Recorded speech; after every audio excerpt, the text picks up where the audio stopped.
سے کوشش کر رہا ہے کہ حکومت کو کوئی اختیار نہیں ہے کہ اوقاف کی جائیدادوں پر کوئی بھی ہاتھ ڈالے، اس لیے کہ یہ جائیدادیں مسلمانوں کی بھی نہیں ہیں۔ غور سے سنیے آپ، یہ جائیدادیں کسی شخصی جائیدادیں نہیں ہیں، یہ جائیدادیں جن لوگوں نے وقف کی ہیں اس اعتبار سے اب یہ اللہ کی جائیداد ہو گئی ہے۔ اس کو جو ہیش ٹیگ کیا گیا ہے، اگر آپ دستور کی دفعات سے واقف ہیں تو ہیش ٹیگ کیا گیا ہے کہ اس جائیداد کا اونر جو ہے آلمائٹی اللہ ہے، اللہ تعالیٰ اس کا کفیل ہے، اللہ تعالیٰ اس کا نگران کار ہے۔ اب مسلمانوں کو بھی اس کو بیچنے کا اختیار نہیں ہے۔ لوگ یہ سمجھ رہے ہیں کہ مسلمانوں کو دبا دیں گے اور یہ اوقاف کی جائیدادوں کو لے لیں گے۔ اوقاف کی جائیدادوں کی خرید و فروخت کا اختیار مسلمانوں میں کسی کو بھی حاصل نہیں ہے، کیونکہ یہ آلریڈی وقف ہو چکا ہے۔ صرف اللہ چاہے تو جو چاہے کر سکتا ہے، لیکن بندوں کو اس کا حق حاصل نہیں ہے۔ ہندوستان کے دستور کی دفعہ 23 سے لے کر 29 تک اس بات کی ضمانت دی گئی ہے کہ اس نے مسلمانوں میں، اقلیتوں میں اور دیگر تمام طبقات کو مذہبی، دینی، سماجی، سیاسی اور اپنے فلاحی ادارے قائم کرنے اور چلانے کی اجازت حاصل کی۔ اب یہ مسئلہ صرف مسلمانوں کا مسئلہ نہیں ہے، غور سے سنیے۔ آپ کا مد مقابل اس کو کنفرنٹیشن کی بنیاد پر، جیسے رنگ اور نسل کی بنیاد پر تقسیم کر رہی ہے، اس میں ٹیپ ہونے کی ضرورت نہیں ہے۔ یہ مسئلہ مسلمانوں کا نہیں ہے، یہ ہندوستان کے دستور، اس کے سمویدھان کو بچانے کا مسئلہ ہے۔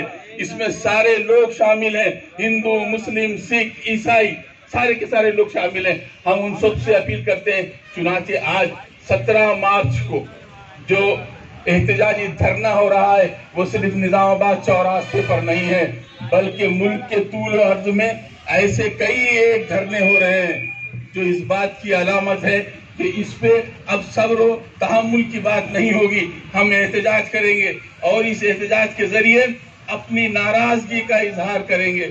یہ ہمارا جمہوری حق ہے۔ کون کہتا ہے کہ حالات پہ تنقید نہ کر، تجھ کو اظہار خیالات کا حق حاصل ہے، اور یہ حق کسی حکومت کی خیرات نہیں ہے۔ تیرے اور میرے رفیقوں نے لہو دے دے کر ظلم کی خاک میں اس کا شجر بویا تھا۔ ہندوستان کی آزادی کے اندر ہم نے اپنا خون پسینہ بہایا۔ الہ آباد سے لے کر اسلام آباد تک کوئی درخت ایسا نہیں تھا جس پر کسی عالم کی لاش لٹک رہی ہو۔ آج تم کہتے ہیں یہ چمن اب ہمارا ہے، تمہارا نہیں ہے، تو ہم صاف اعلان کرنا چاہتے ہیں، ہندوستان کے اندر اتنی بڑی دوسری اکثریت کو اگر آپ ناراض کریں گے تو ہندوستان ہندوستان نہیں رہے گا۔ اس کو بات اچھی طرح سمجھ لیجئے۔ آپ جس طرح سے معاملات کر رہے ہیں، ملک کے اندر ماب لنچی کے ذریعے ہو یا اوقاف کی جائیداد کو ہڑپ کرنے کے بارے میں ہو، وہ در حقیقت اس ملک کے مفاد میں نہیں ہے، اس ملک کے سنویدھان کے مفاد میں نہیں ہے۔ میں آپ حضرات سے رخصت ہوتے ہوئے جو بات کہنا چاہتا ہوں کہ اس وقت بہت بیداری کے ساتھ، یہ تو آج ایک جلسہ ہے، ابھی تو آپ بہت دور تک آپ کو جانا ہوگا۔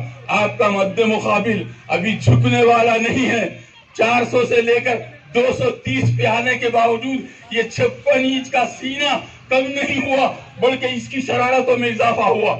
ہم درج کرنا چاہتے ہیں کہ اتنی بڑی تعداد کو مخالف کر کے تم ہندوستان میں سکون و امن کی زندگی نہیں گزار سکتے۔ یہ بات اچھی طرح سمجھ لیجئے، اور جو لوگ ریکارڈ کرنے کے لیے آئے ہیں وہ ریکارڈ کر لیجئے۔ دلی سے لے کے گلی تک ابھی تو کچھ لوگ جمع ہیں، آئندہ اور بہت زمانے میں جمع ہونے والے ہیں۔ بڑھتے ہی چلو، چلتے ہی چلو، بازو بھی بہت ہیں، سر بھی بہت، چلتے ہی چلو کہ اب ڈیرے منزلی پر ڈالے جائیں گے۔ ہمارے صبر کا امتحان مت لو۔ اگر ہم لوگ صبر کرنے لگے اور صبر کے بعد اگر چیخنے لگے تو کوہرام مچ جائے گا اس ملک کے اندر۔ یہ بات اچھی طرح کہیے۔ میں ایک بار پھر شکر گزار ہوں ان تمام سیاسی جماعتوں کا، ان تمام مسلم پسندہ ووٹ کی جو نمائندہ شخصیتیں ان کا، کہ انہوں نے آج یہ جلسہ رکھا ہے۔ آئندہ ایسے جلسے ہوتے رہیں گے اور اب اپنے احتجاج درج کراتے رہیں گے جب تک کہ ہم منزل پر نہ پہنچ جائیں۔ اللہ حافظ۔